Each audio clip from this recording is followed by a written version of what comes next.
You know, this video that you're about to watch is my post-election message to the Afro-American Negro, many of whom have taken upon themselves to send me emails, tweets, instant messages, bragging about the election results as if this Negro actually won something.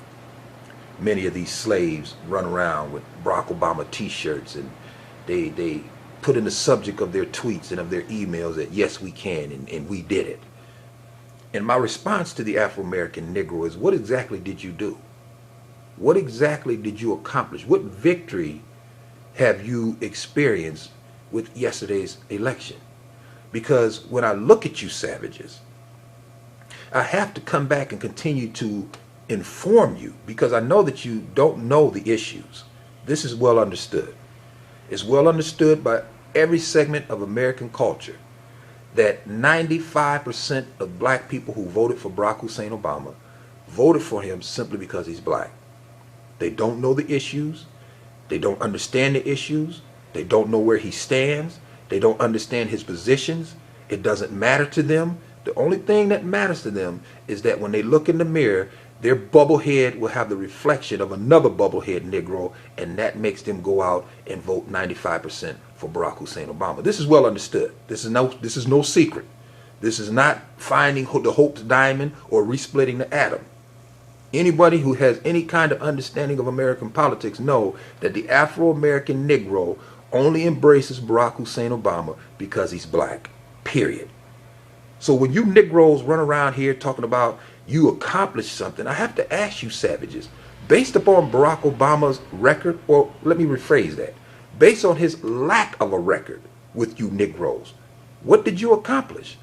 In his first 4 years, Barack Obama has done absolutely nothing for you Negroes.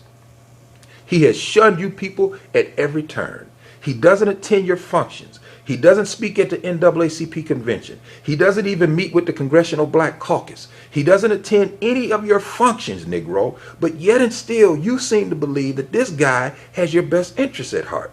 He has passed not one piece of legislation that would benefit you, that would help you in your backwards decline.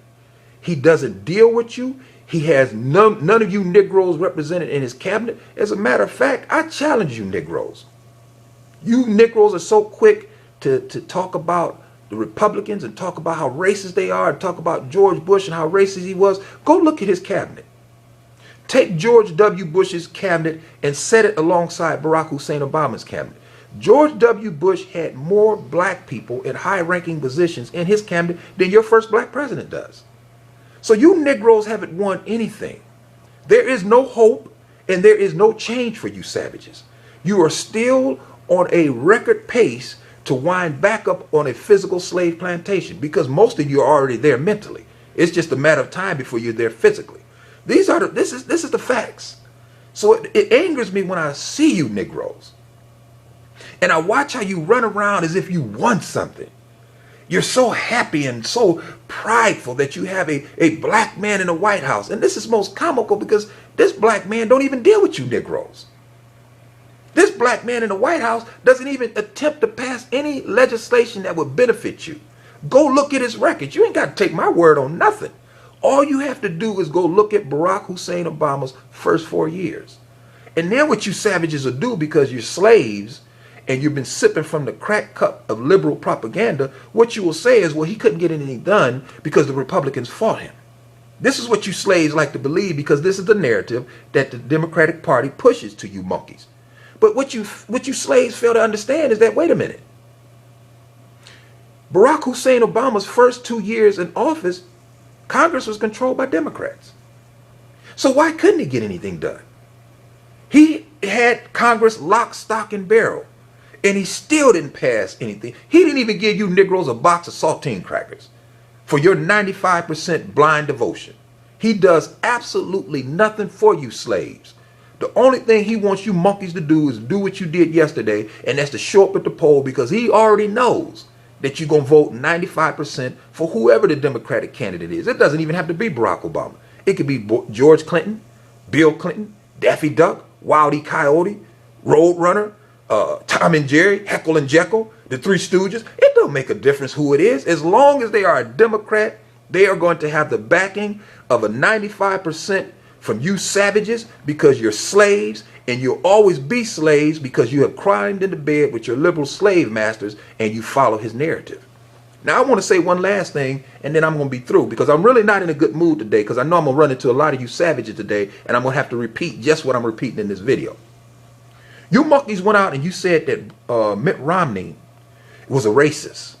And we can't allow Mitt Romney to get in there, because if Mitt Romney gets in the White House, he's going to cut food stamps. He's going to cut my Obama phone. He's going to cut all these programs. Well, wait a minute, Negro. Your concern should be if you're getting food stamps, not that Mitt Romney is going to cut them. Your concern should be getting your black ass off of them. That's number one. Number two, if Mitt Romney had been elected and he wanted to trim the budget, then it seems like to me that the basic math would have told this guy that you're not going to save much trimming the budget from a program that only accounts for 2%. Welfare only accounts for 2%, 3% of the budget. What are you saving by cutting it? If you eliminate the program altogether, you're only saving 3%. You have to go after items on your budget that account for 20, 30, 40, 50% of your budget. If you trim those, then you're making headway. But the savage doesn't understand this, because the savage doesn't understand basic math. And so for you to sit there, for you savages to sit there and say, well, Mitt Romney is this big racist, and all of a sudden, because Mitt Romney was running against Barack Obama, he became the #1 problem in black America, I offer you savages this. How do you put Mitt Romney into the numbers or into the equation that 50% of all new AIDS cases are black women? How do you put Mitt Romney into the statistics that 48 to 50% of black women 18 to 45 have genital herpes? Where's Mitt Romney found in the fact that the leading cause of death for black men is other black men? Where can you say Mitt Romney's fault that 60% of black teenage boys drop out of high school? Where are you going to find Mitt Romney in the statistics that 70% of all black babies born are born to single parents? And to mind you now, all of these disparaging statistics are within a community of Negroes who have a black church damn near on every corner. Yet and still, you savages are going backwards morally. And this is the reason why you had a problem with Mitt Romney. It's not because you think he's a racist. It's because he was going to require you Negroes to be responsible. It was because he was going to tell you Negroes to go and roll up your sleeves like every other American.